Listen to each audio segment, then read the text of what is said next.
계시록 2장 18절부터 29절까지. 좋습니다. 지금 아주 열정적으로 성경도 열심히 열정적으로 좋습니다. 한 절씩 교독을 읽겠습니다. 제가 18절 읽겠습니다. 두아디라 교회 신부르꾼에게 이렇게 써보내라. 제가 이렇게 세 번역이에요. 그 눈이 불꽃과 같고 그 발이 노새와 같으신 분, 곧 하나님의 아들이 이렇게 말씀하신다.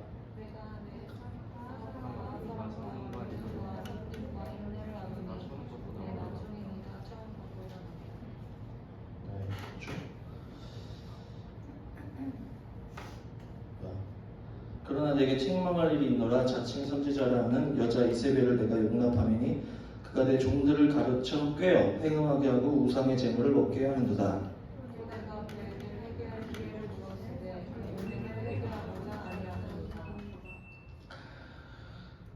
물지어다 내가 그를 침상에 던질 터이요 또 그로 더불어 간음하는 자들도 만일 그의 행위를 회개치 아니하면 큰 혼란 가운데 던지고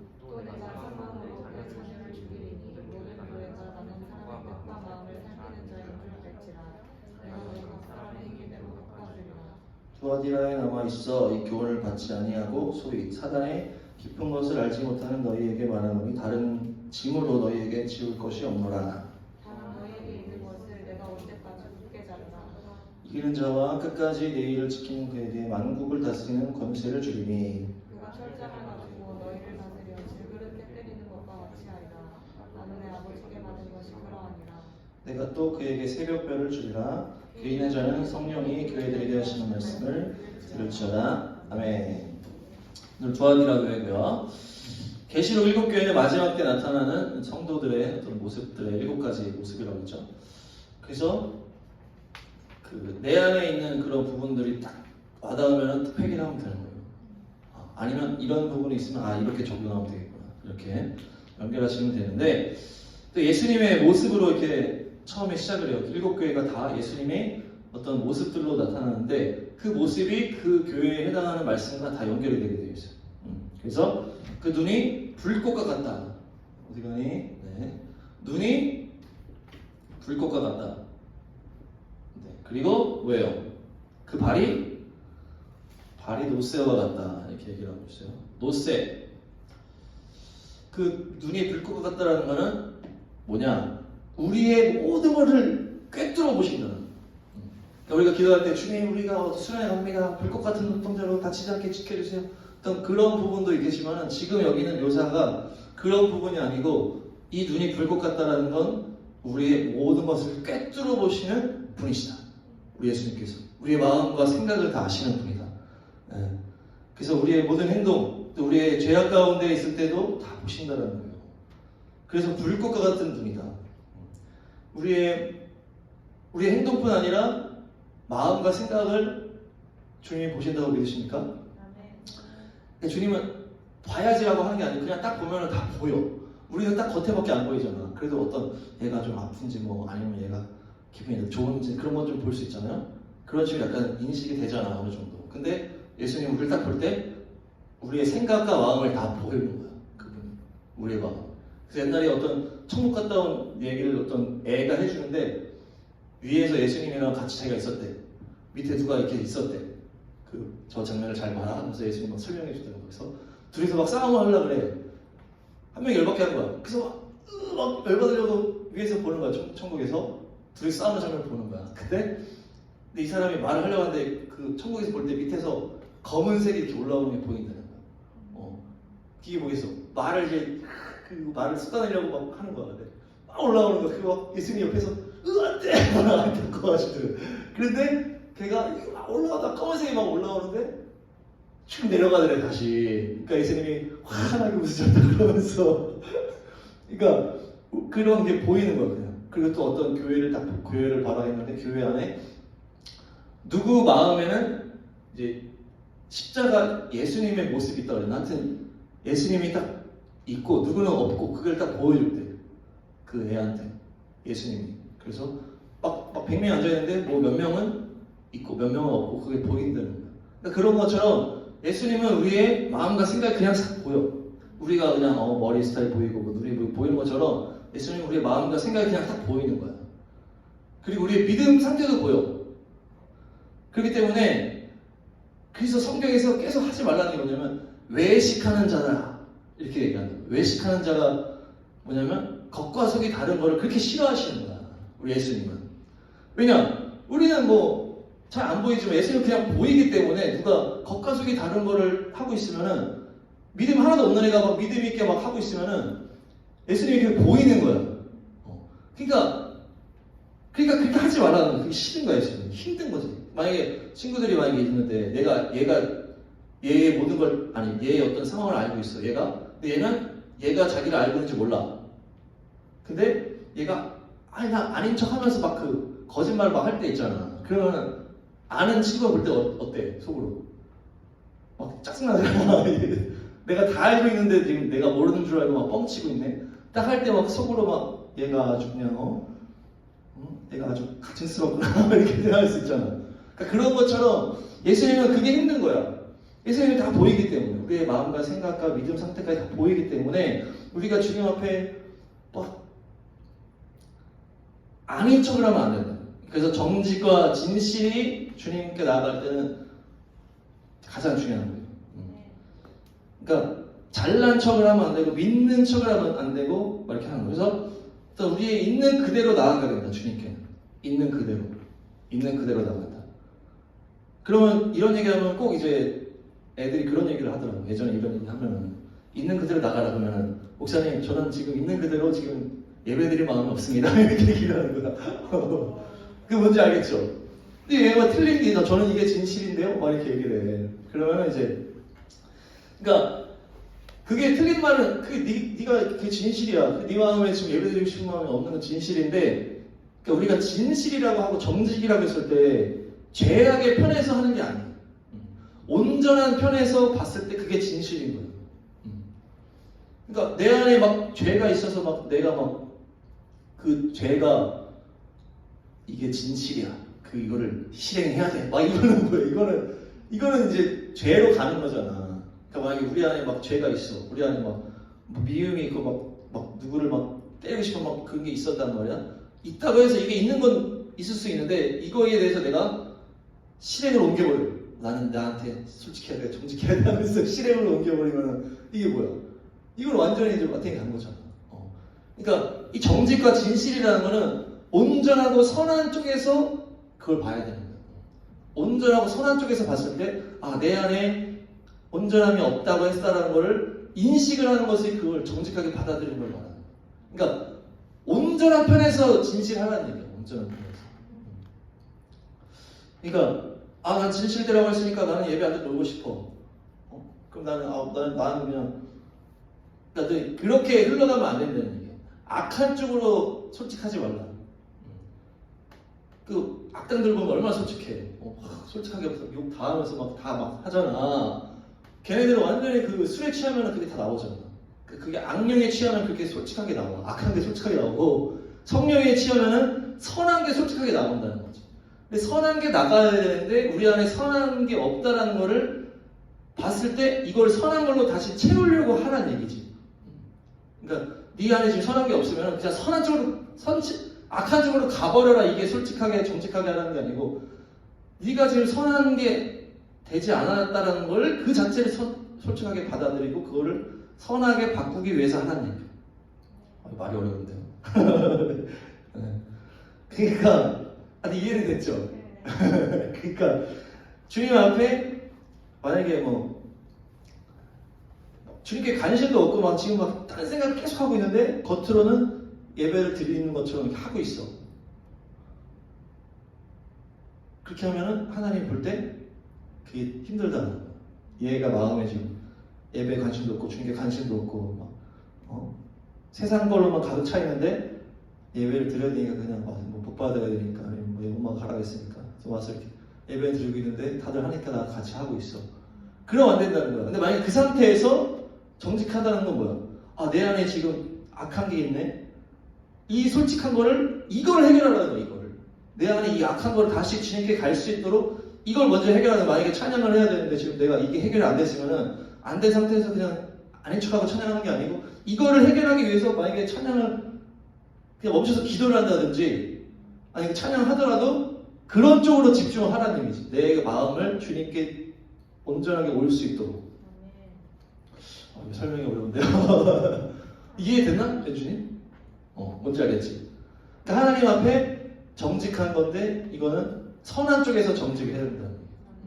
내가 지금 온전하지 않은 부분에 있을 때 온전하지 않은 거를 해결을 하고 온전하게 오라는 거죠. 온전하게 다시 와서 이렇게 하라는 게요. 이렇게 어려울지 몰랐는데 어렵네요. 그게 하여튼 주님이 불꽃 같은 눈동자 우리의 생각을 다 보신다. 그리고 발은 노세라고 했죠. 이게 그때 앞에 나왔던 계시록 그 두 번째 시간에 나왔던 달궈진 쇠라고 했죠. 달궈진 쇠. 노세가 달궈진 쇠인데 발이 그렇다는 거. 발. 근데 그거 뭐예요? 우리가 그 세족식 얘기했었죠. 그래서 예수님이 베드로 제자들한테 내가 너희 발을 씻겨주겠다 딱 하니까 베드로가 어떻게 선생님이 저의 발을 씻습니다. 안 됩니다. 딱 하니까 예수님이 내가 너의 발을 씻지 않으면 너랑 나랑 상관이 없다. 이렇게 딱 세게 나가니까 베드로가 또 놀래가지고 그럼 온몸을 다 씻겨주십시오. 이렇게 한단 말이에요. 베드로가 또 오버하면서 얘기하니까 예수님이 목욕은 한 번만 하면 되는데 발은 계속 씻겨줘야 돼. 이렇게 얘기해요. 그러니까 그 목욕이라는 게 뭐야?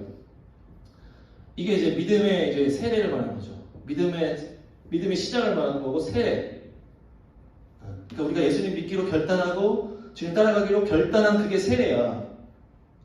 그게 시작된 거는 목욕이라는 거야. 그러니까 한 번 믿음으로 들어왔으면 목욕이야. 그걸 두 번 계속 할 필요는 없다는 얘기지. 근데 내가 믿음 생활 시작을 해도 죄인된 내가 죄악된 세상에서 죄인들과 섞여 살다 보면은 우리의 걸음 속에 죄가 묻는다는 거야.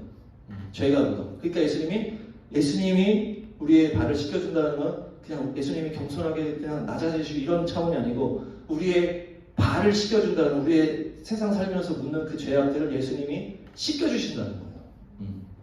그래서 우리를 거룩하게 하고 우리가 죄악된 삶을 살지만 거룩하게 계속 주님을 만나면서 죄악된 세상 속에서도 거룩하게 살 수 있는 그런 우리의 걸음을 얘기하는 거예요. 그리고 그래서 예수님이 뭐라 그래요? 내가 너희한테 한 것처럼 서로 발을 씻겨주라 그런다.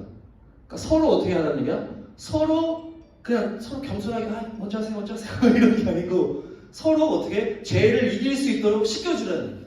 발을 씻겨주라. 얘가 지금 죄악된 게 묻어있구나. 내가 얘 발을 씻겨줘야지. 그러면서 가서 발을 씻겨주는 게 아니고 믿음의 말을 하면서 같이 믿음으로 가자. 내가 너를 위해 기도해주고 있어. 아니야, 넌 이길 수 있어. 그렇게 해주라는 거야. 서로 믿음으로 갈 수 있도록 격려를 해주고 이끌어주고 선생님이 이끌어주는 것처럼 리더들이 엘스를 이끌어주고 그렇게 해서 믿음으로 서로 세워갈 수 있도록 해주라는 그 세족식이 그냥 무조건 낮아져라 이런 의미가 아니고 세상을 살 때 발에 묻는 죄악을 이길 수 있도록 해주라는 얘기예요. 그래서 근데 예수님의 발은 뭐야? 노쇠, 완전 달궈진 쇠야. 빨갛게 달궈진 쇠가 예수님 발이라는 거야. 그건 뭐야? 완전한 거룩한 걸음을 말하는 거야. 그래서 오히려 땅이 막 다 녹아버리는 거야. 예수님 발을 닿으면. 우리는 막 연약하니까 막 걷다 보면 죄가 막 묻는데 예수님은 닿기만 하면 이게 막 다 녹아버리는 거야. 예수님 발걸음에. 그런 분이 예수님이라는 거죠. 완전한 거룩과 완전한 그 성령의 불로 오히려 가는 곳마다 막 불을 붙이는 그런 걸 말하는 거예요. 그래서 그런 분이 말씀하신다는 거예요. 그 다음 말씀 19절 시작. 나는 내 행위와 요한계시록 2장 19절 시작. 나는 내 사업과 사랑과 믿음과 섬김과 인내를 하노니 내 나중 행위가 처음 것보다 많도다.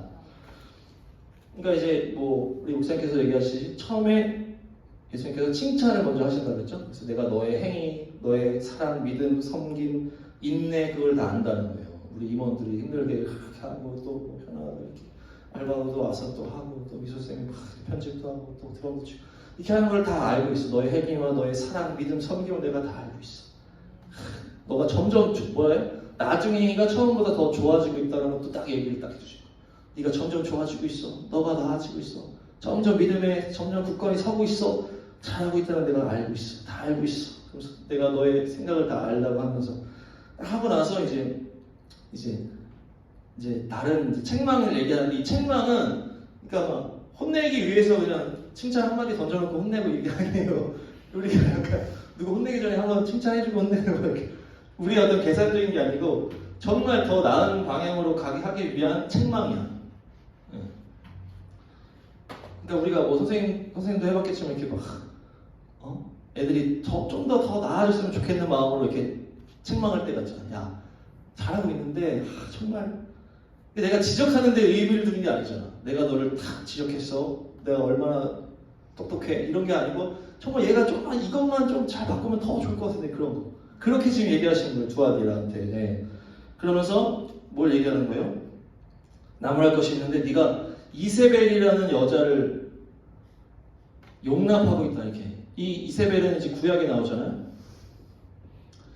구약에 이제 왕들이 나와요. 왕. 이스라엘, 뭐 북이스라엘, 남유다 이렇게 해서 왕이 쫙쫙 나오는데 그 중에 가장 악한 왕이라고 유명한 사람이 뭐예요? 누구예요? 아합 왕이에요. 아합 왕이랑 또 싸운 사람이 누구였어? 엘리야가 하늘에 불 내려가지고 싸우는 거 아니야. 하늘에 불 내린 엘리야의 기도 그 있잖아. 찬양에. 엘리야가 이 아합이랑 싸웠단 말이야. 그만큼 이제 악하기로 유명한데 사실 얘가 악하다기보다 누가 더 악한 거야?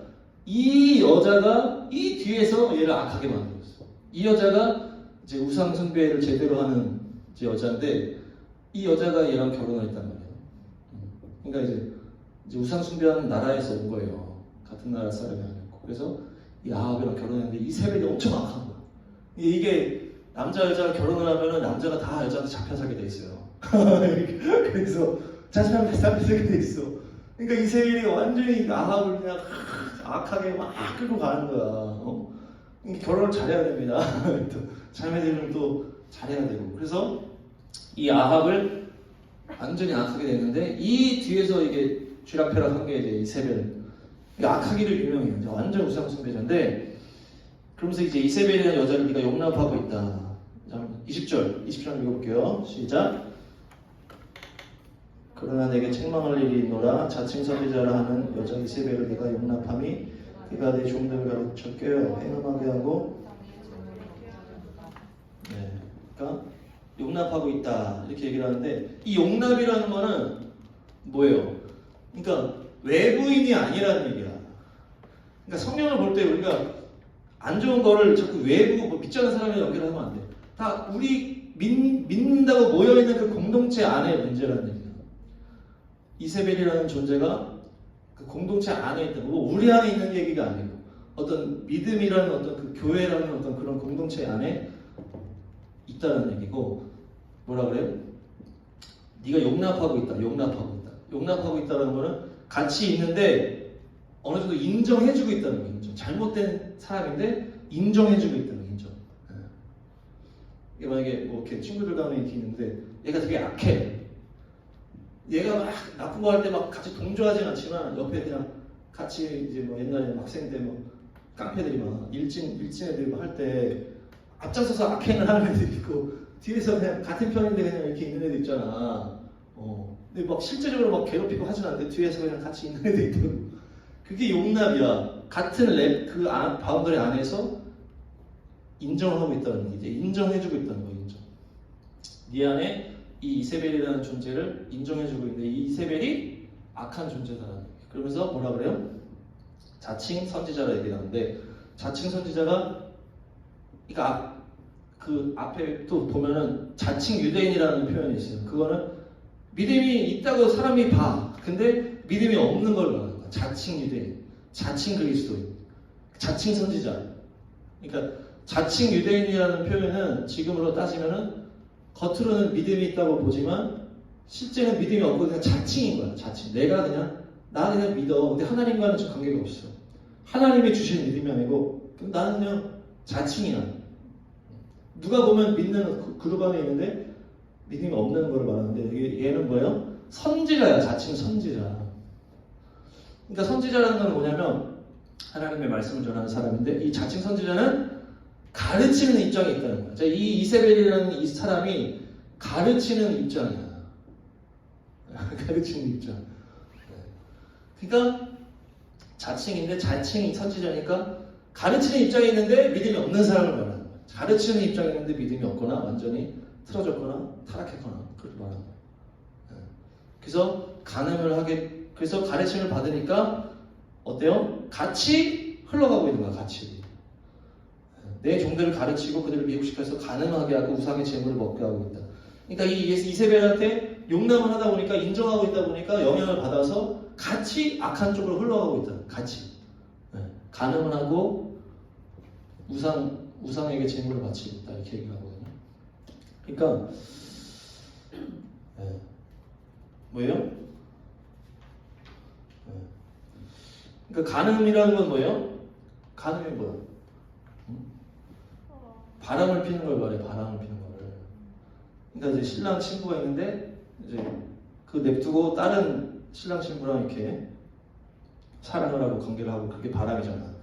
근데 우리가 예수님과 결혼을 한 거잖아. 그치, 연준아? 우리가 결혼을 한 거야, 예수님이랑. 근데 우리가 예수님 아닌 어떤 존재를 신적으로 이렇게 따라가고 이렇게 하면은 그게 바람을 피는 거야, 우리가 영적으로. 그렇게 하게 누가 만들고 있어? 얘가 만들고 있는 거야. 다른 대상을 더 사랑하게 만들고 다른 대상에게 더 이렇게 믿음을 주게끔 만들고 있는 존재가 이세벨이 있고, 그래서 그러니까 우리가 교회에서 지금 우상의 재물을 먹게 했어요. 우상의 재물, 이 지금 같은 공동체인데 뭔 우상의 재물이야. 이게 무슨 표현이냐면, 만약에 목사님이 완전 악당이야. 악당인데 목사님은 목사님이기 때문에 막 성찬을 해. 그러면은 뭐야? 떡과 잔을 나누잖아. 그럼 뭐 성찬식 해봤나? 교회에서 성찬식 한 적 있나? 그 뭐 이렇게 막 이게 주님의 피입니다. 그걸 기념하면서 뭐 포도주 한잔 마시고 뭐 떡 하나 먹고 그렇게 하잖아. 그게 성찬식이잖아. 근데 그 인도하는 이 사람이 믿음이 없는 거야. 그러니까 하나님 안에 있지 않은 사람이 리더가 돼서 그 공동체를 다 우상의 재물을 먹게 한다는 거야. 그냥 뭐 절간에서 아니면 제사드린 음식 갖고 와서 먹이는 게 아니고 지금 이 얘기는 교회 안에 얘기를 하는 거예요. 교회 안에서 인도자가 있고 리더자가 있는데 믿음이 없어. 믿음이 없고 타락해지고 그런 존재가 리더를 하면서 성찬식을 베풀고 이렇게 하니까 같이 우상의 재물을 먹게 한다는 거지. 아주 강력한 거죠. 그러니까 이제 말세에 일어나는 일인데, 그래서 그렇게 되는 거예요. 그 안에 네가 용납을 하고 있다. 용납. 우상의 재물을 먹게 하는 거예요. 그러니까 모세가 이스라엘 백성들과 가나안 땅에 갔을 때 모세가 어디로 올라가서 산에 올라가서 예수님께 그 십계명을 받으러 돌판을 받으러 갔다는 거예요. 그러니까 안 와. 갔는데 안 오니까 이제 아론한테 막 와가지고 막 들들 볶으면서 우리 신을 보여달라 막 하잖아. 그러니까 아론이 니네가 귀중한 금을 다 가져와. 그래서 금으로 우상 금송아지를 만들잖아. 금송아지를. 그러니까 그 당시 이제 송아지가 뭐 힘의 상징이고 뭐 강력한 어떤 그런 상징이었기 때문에 송아지로 그 이집트에서는 우상을 많이 만들었대요. 그래서 금송아지를 만들어 놓고 여기다가 뭐라고 했어요? 이름을 여호와 하나님이다 이렇게 얘기했단 말이야. 그러니까 모세가 지금 하나님 여호와 하나님과 대면에서 막 얘기를 하면서 십계명을 받고 있어. 40일 동안 금식기도 하면서 막 그 임재 안에 있단 말이야. 근데 이쪽에서 금송아지를 만들어 놓고 여기가 여호와 하나님이다 이렇게 했어요. 이름은 지금 여호와 하나님 불렀는데 대상은 지금 다른 거야. 지금 이게 우상숭배예요. 어떤 외부 잡신에 연결된 게 아니고 우리 공동체 안에서 일어나는 거예요. 지금 그 이스라엘 공동체 안에서 일어난 거 아니에요. 모세는 실제로 여호와 하나님 만나고 있었는데 얘네들은 여호와 하나님의 이름을 줬지만 금송아지를 숭배하고 있었던 거예요. 그거를 누가 했어요? 아론이라고 막 했잖아. 이게 조장해가지고 결정하겠다는 그 리더가 있었단 말이에요. 여기도 지금 이세벨이라는 그 리더가 어떤 악한 쪽으로 자꾸 흘러가게 하고 있는데 그 너가 도와디라에 너가 지금 걔를 인정하고 있다는 거예요. 네가 용납하고 있다. 걔가 지금 잘못하고 있는데 그 얘기를 하는 거예요.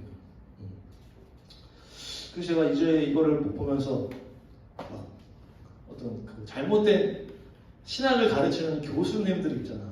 이거 교수님들 다 악한 건 아닌데 보면은 이렇게 자유주의라 그래가지고 약간 성경을 머리로 이제 합리적인 머리를 해석하려고 하는 사람들이 있어요. 그래서 모세가 이렇게 막 이렇게 홍해를 이렇게 바다를 갈랐단 말이야. 근데 그거를 바다가 아니고 그 붉게 물든 뭐 갈대밭 사이를 지나는 건데 그걸 이렇게 신앙화로 만든 거다 이렇게 얘기를 하는 그렇게 가르치는 교수가 있다니까. 그거를 배우는 사람이 또 있어. 그래서 아 이게 정확하네 막 이렇게 하는 신학생도 있단 말이야. 목사님 안 그럽니다. 이렇게. 그런 사람들이 만약에 그런 걸 다 배워가지고 이사야가 말세에 대해서 마지막 때에 대해서 막 예언을 받았잖아. 예언을 받아가지고 썼단 말이야. 근데 그 내용이 막 약간 어떤 부분적인 어떤 차이가 다 있어. 왜냐하면 이사야가 만약에 뭐 20대 때 썼을 수도 있고 40대 썼을 60세에서 썼을 수도 있고 그 예언의 대상이 다 다르고 하나님이 어떤 주신 어떤 그런 게 다 다르니까 자기가 한 명이 썼지만 이게 내용이 좀 다를 수 있단 말이야. 근데 그 사람들은 어떻게 해서 그래? 이게 이사야 1, 이사야 2, 이사야 3이다. 이사야가 3명이 있고 막 이렇게 얘기한단 말이야. 그러면서 막 이거를 막 다 쪼개 막 성경을 막 난도질한다고 표현을 해. 그렇게 하는 거 뭐 정확하지도 않으니까 막 그렇게 하는 거겠지. 그따위로. 그렇게 하면은 이 성경을 볼 때 다 그냥 머리로만 자꾸 생각하게 돼. 머리로. 믿음이랑은 점점 멀어지는 거야. 그러니까 뭐 오병이 일어나 막 죽은 자가 일어나 이런 거 어떻게 믿겠어. 이렇게 성경을 접근하는데 그렇게 믿는 사람들이 교회 안에 있고 가르치는 존재들이 있고 그걸 수용하는 사람들이 있다는 거예요. 그래서 다니엘에 보면은 이제 멸망에 뭐 가증한 게 뭐 거룩한 곳에 선 것을 보거든 뭐 이런 말씀이 있어요. 또 졸려가지고 지금 졸린 거 아니야?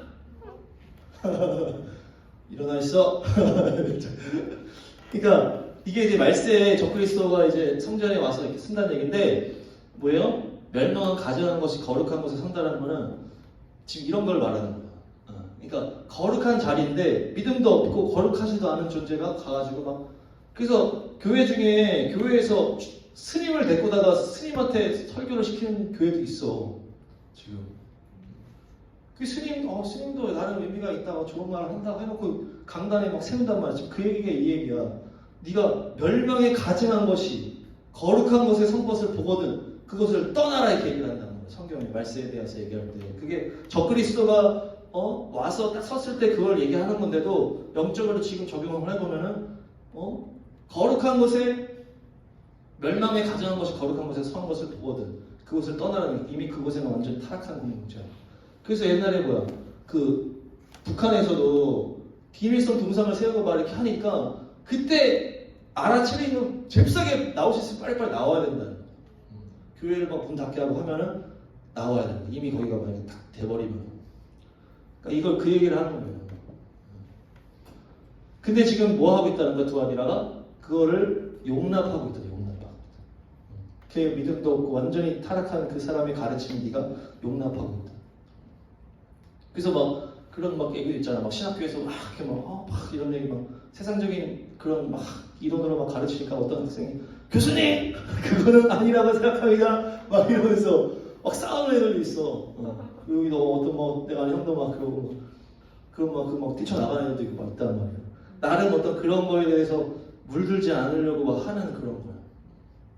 그러니까 우리가 지금 그런 말세에는 이런 게 있는 거예요. 말세이기 때문에. 그래서 악한 것들이 막 교회 안에 들어와가지고 다 물들이고 이렇게 하는 거예요. 마치 이제 막 교회에 누가 들어왔는데 악한 걸 자꾸 퍼뜨려.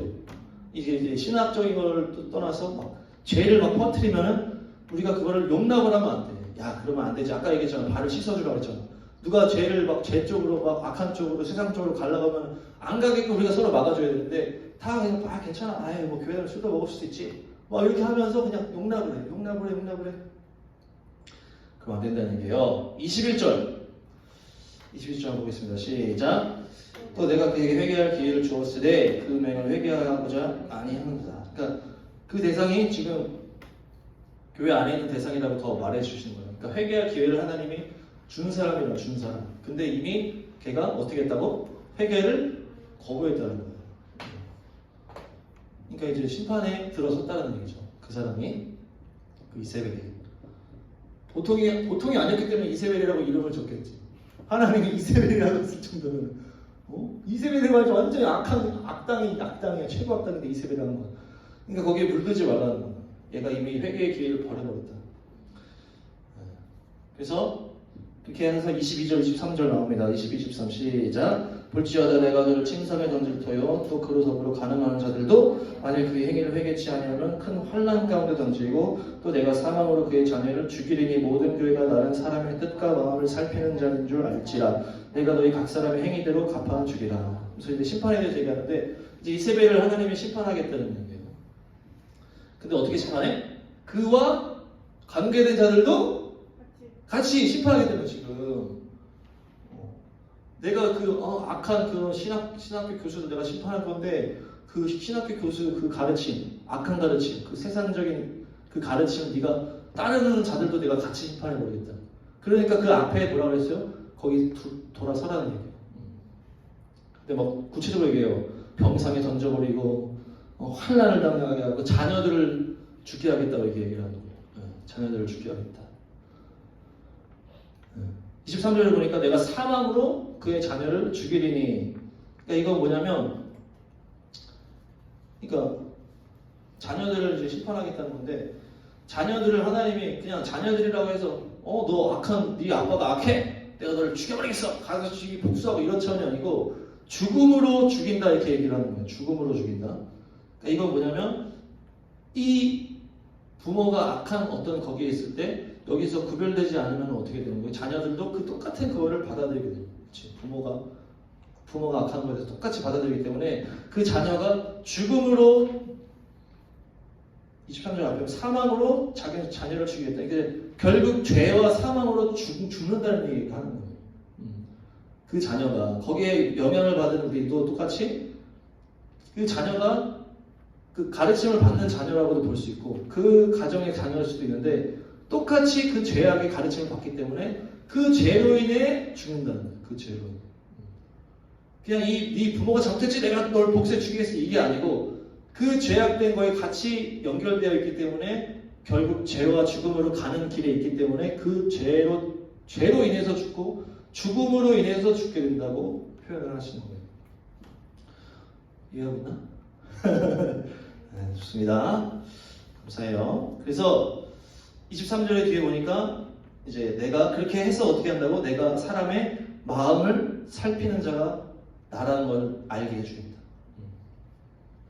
그러니까 이 사람이 그 잘못된 신학의 가르침을 받는 사람이 겉으로는 믿음이 있다고 얘기하고 예수님 얘기하고 있지만 그 안에는 진짜 믿음이 없고 그런 악한 가르침을 다 받아들이고 있었기 때문에 그거를 하나님은 다 본다는 거야. 그래서 그걸로 심판한다고 하는 것을 얘네를 심판함으로 내가 증명해 주겠다고 얘기를 하는 거예요. 그 행위대로 갚아주리라.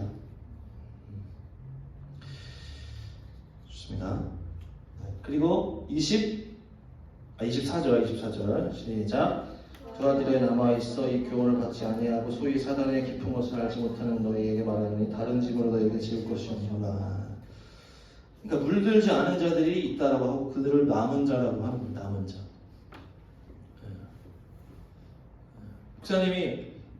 목사님은 그 통합측이라고 해가지고 그 좀 많이 물들은 측이 있어요. 거기 출신 목사야 나는. 그래서 내가 얘기했잖아. 그 신학교에서는 그런 걸 가르치는 거야. 그러니까 당연히 믿음이 시원찮아질 수밖에 없지. 그러다 보니까 막 다 너무 힘든 거야. 사역자. 나는 이제 믿음의 길을 가려고 하니까 다 다운되어 있고 침체되어 있고 다 이성으로 막 하고 막 머리로만 하고 믿음으로 막 안 하니까 나도 막 힘들어. 나도 거기서 막 사문을 하다 보니까 너무 힘들어. 그래서 그때 사모랑 막 그 다른 교회 가려고 막 얘기하다가 요즘 교회 다 똑같아. 나는 계속 그렇게 얘기해. 왜냐면 내가 경험했던 교회들의 어떤 현실을 내가 다 봤기 때문에. 그러니까 다 똑같이. 근데 사모가 거기서 다 있어. 남은 자들이 있다. 니만 믿음 좋은 게 아니야. 사모에서 믿음 좋은 어딘가에 누군가가 있다는 거야. 네가 드러난 걸로만 보니까 그렇게 하지만 그렇게 하다 보니 여기로 왔는데 여기에 막 가득한 거야. 여기에 믿음 있는 막 주사람교회 막 믿음 있는 자들이 너무 많은 거야. 그게 이제 남은 자인 거죠. 남은 자. 거기에 물들지 않은 어떤 다 막 이렇게 막 세상에 다 파도에 막 휩쓸려가고 어떤 합리적이라는 어떤 지식에 다 휩쓸려가는 그 교회들이 다 시원찮아지는 상황에 남은 자들이 있는 거야. 아직도 믿음으로 아직도 예수의 이름으로 싸우고 믿음으로 돌파하는 남은 자들을 얘기해요. 남은 자가 있다. 남은 자 너희에게 말하노니 다른 짐으로 너희에게 지을 것이 없다. 그리고 너희에게 있는 것을 내가 올 때까지 굳게 잡으라. 이게 무슨 말이에요?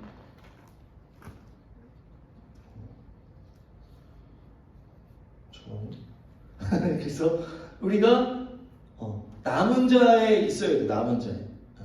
그러니까 어떤 계속 이게 안 좋은 쪽으로 흘러가는 물결이 있단 말이야. 이쪽에 흘러가면 안 되고 계속 남아있는 쪽에 있어야 돼. 코로나에 휩쓸려가서 그냥 다 식어버리는 상황이 흐름에 있지만 우리는 흐름에 타지 않는 그 흐름에 계속 남아있어야 돼.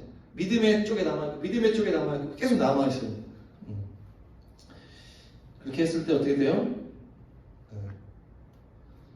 헷갈리네. 25절. 다른 짐을 주지 않겠다. 지금 하고 있는 것을 잘 유지해서 승리해라. 그게 뭐냐면은 더 이상 탐심을 부리지 말라는 거야. 그러니까 지금 다 타락해져 가는 가운데서 계속 철저하게 우리를 온전하게 하기 위한 그 길로 걸어가는데 다른 걸 우리가 막 하려고 하면 어떻게 돼? 또 막 확장하고 이것도 하고 저것도 하고 하려고 하면은 들어오잖아. 이게 또 세상에 그런 것들이 들어올 수 있단 말이야. 그러니까 내가 너에게 다른 걸 안 할 테니까 네가 갖고 있는 그걸 계속 유지해 나가. 그러면서 믿음을 순결하게 지켜가라고 얘기를 하는 거지. 그 얘기가. 네. 내가 다른 짐으로 너에게 지을 것이 없다. 그러니까 너네들이 더 확장을 해서 더 막 이렇게 그렇게 내가 욕을 안 하겠다는 거예요. 이미 막 너무 다 타락해졌기 때문에 니네가 거기서 지금 순결하게 구별됐는데 지금 그 구별된 그거를 지켜가라는 거야. 순결하게 지켜가라. 탐심 부리고 막 욕심 부리고 그러다가 망가지지 말고 지금 너에게 맡겨진 그걸 잘 따라가서 좁은 길 좁은 문으로 가면서 너에게 맡겨진 그 사명을 거룩하게 잘 감당해라라는 것이에요. 26절 시작. 이기는 자와 끝까지 내 일을 지키는 그에게 만국을 다스리는 권세를 주리니.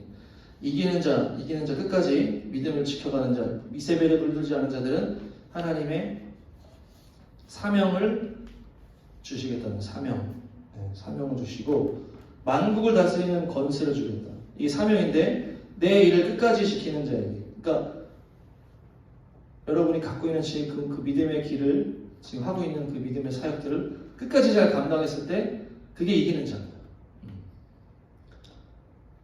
그러니까 믿음이라는 거는 계속 달려가는 게 믿음이야. 근데 계속 우리가 그걸 못하게끔 막아. 못하게 막다고 세상의 일들이. 학원에 가야 되고 뭐 가야 되고 뭐 해야 되고 뭐 상황이 달라졌으면 그만두고 막 이렇게 하다 보면은 믿음의 길을 계속 끝까지 감당하지 못하게 만든다. 근데 믿음을 끝까지 감당하는 것이 이기는 자인데 그렇게 이기는 자들에게 만국을 다스릴 권세를 주는데 그 만국을 다스릴 하나님 앞에 그 충성됐다고 인정받은 거야. 그러니까 다스림의 권세를 주는 거죠. 그래서 믿음의 작은 싸움을 이긴 사람은 큰 거를 주고 큰 것도 그 다음 가는 거야.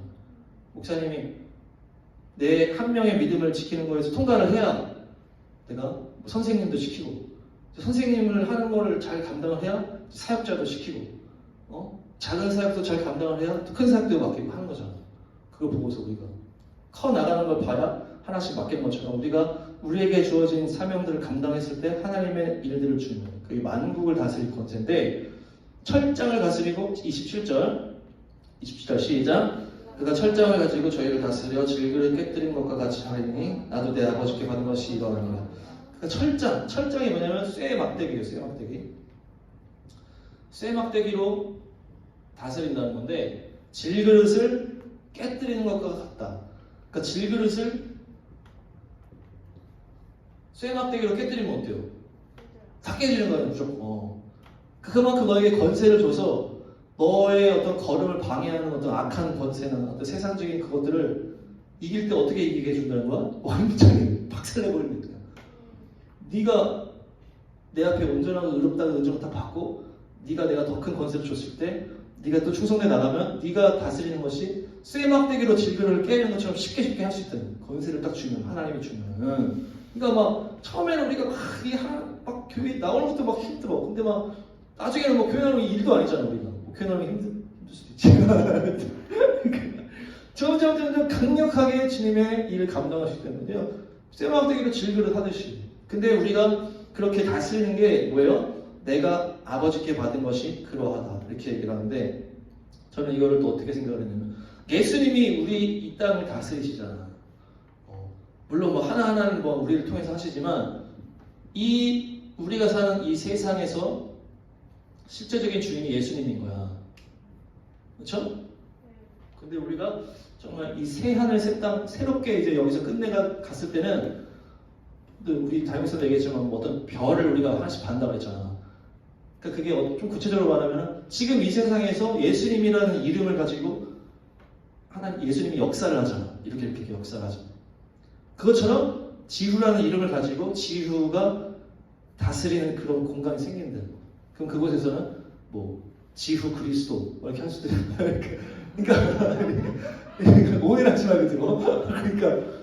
그러니까 내가 그때 뭐 에베소서 할 때도 하나님과 예수님은 같은 분이지만 예수님은 인간으로 오신 하나님이기 때문에 예수님이 곧 하나님이다 이렇게 하는 거는 그러니까 예수님은 우리에게 맞춰준 하나님인 거예요. 우리만 바라보는 하나님이 아니라는 얘기야. 하나님이라는 존재는 인간이 잘하고 있나 이것만 보는 존재가 아니고 하나님의 수많은 영역들에서 이 인간이라는 세계가 있는 거야. 하나님은 그냥 이 나라만 우리 세상만 바라보는 하나님이 이게 아니고 하나님의 어마어마하게 크신 분인데 하나님이 이 우리 인간 세계를 다스리시는 거야. 근데 거기 인간에게 맞춰준 하나님의 이름이 예수님이라는 거야. 왜냐하면 예수님은 인간으로 오신 분이니까. 그러니까 예수님은 하나님인데 하나님과 예수님이 완전히 이꼬르는 아니라는. 그래서 아버지와 아들이라고 다르게 표현했잖아. 그게 이 인간 세계에 맞춤형 하나님이 예수님인 거야. 근데 우리가 예수님과 같이 다스린다는 거는 하나님의 나라에 우리가 들어가게 되면 우리도 똑같이 예수님과 같이 어떤 이 나라 권세를 통치할 수 있게끔 주신다는 거예요, 우리한테. 우리가 그때는 우리가 만들어가지고 예수님도 우리를 만들었잖아. 지구가 누군가를 만든 거 마치 우리가 막 게임하듯이 우리가 막 놀려고 하는 게 아니고 정말 이걸 우리의 존재를 다 바쳐서 이렇게 내가 게임으로 설명하기가 참 좋아. 하나님의 창조와 우리가 하는 창조가. 근데 이게 우리가 게임을 너무 약간 좀 이렇게 거룩하지 않은 느낌이 있다 보니까 약간 오해를 살 확률이 높은데 표현하기는 제일 좋아. 하나님이 이 세상을 만든 것이 인간이 게임 세계를 만드는 거랑 비슷하다고 얘기했고 우리가 결국 하나님 나라에 들어가서 우리도 다스릴 그것들이 마치 우리가 이 게임을 하듯이 이렇게 할 수 있는 그것을 우리에게 주신다는 거예요. 그렇게 하게 하신다는 거예요. 이게 너무 기도 좋은데. 그래서 마지막 내가 또 그에게 새벽별을 주리라 28절. 그래서 새벽별은 처음에는 새벽별을 어떻게 이렇게 하다가 다음날 또 주님이 또 깨닫게 해주셔서 새벽별은 새벽을 깨우는 그러니까 소망을 의미하는 거예요. 소망. 새벽별. 근데 별은 뭐예요? 딱 그냥 계속 영원히 그곳에 있잖아. 그러니까 새벽별을 준다는 건 영원한 소망을 준다는 거예요. 우리가 그냥 나 이번에 뭐 시험 합격하면 그게 우리의 작은 소망. 이것도 시험 지나가면 소망이 없어지잖아. 그게 아니고 정말 영원한 변치 않는 소망을 우리에게 주기 때문에 언제나 우리는 그 새벽을 깨우는 자로 계속 소망 가운데 살 수가 있는 거예요. 우리 사람이 소망이 없고 목표가 없으면 다 늘어지잖아. 우리가 내가 졸업을 하고 내가 근데 그 새벽별을 준다는 건 뭐예요? 우리가 하나님의 나라에 그 천국을 바라볼 수 있는 그런 그 소망을 우리에게 주신다. 그냥 막연하게 천국 가야지 이런 게 아니고 정말 한 걸음 한 걸음 걸어갈 때 영원한 그 소망, 계속 소망 가운데 있는 거예요.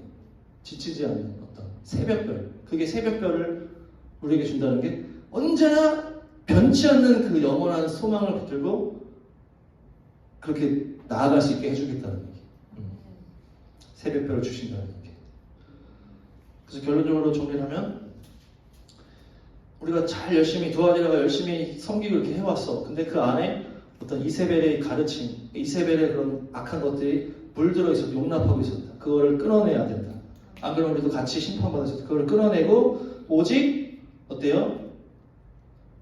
굳건하게 우리가 갖고 있는 그것을 순결하게 그거를 잘 거룩하게 끝까지 달려갔을 때 하나님께서 똑같은 더 큰 다스릴 권세를 주시는데, 그리고 새벽별을 주신다. 언제나 매일매일 소망하며 매일매일 이겨낸 그 뜨거운 그 마음. 새벽에 우리가 새벽 기도하면 얼마나 소망이 넘쳐 막 다 자는데 탁 일어나가지고 언제나 소망이 넘치잖아요. 새벽 기도가. 그런 새벽별을 우리에게 준다는 건 우리의 삶이 언제나 그렇게 소망이 넘치게 가게 해주시겠다는 거예요.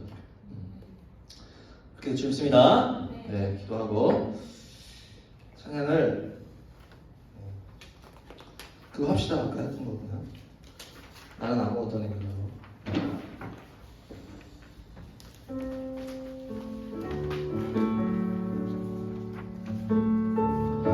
나는 아무것도 안 합니다.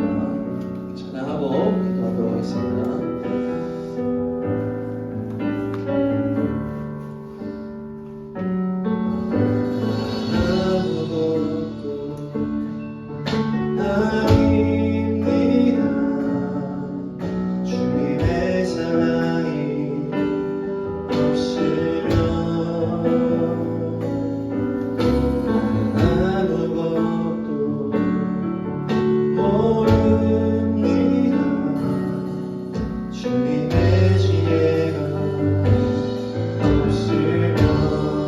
이제 내가 사는 것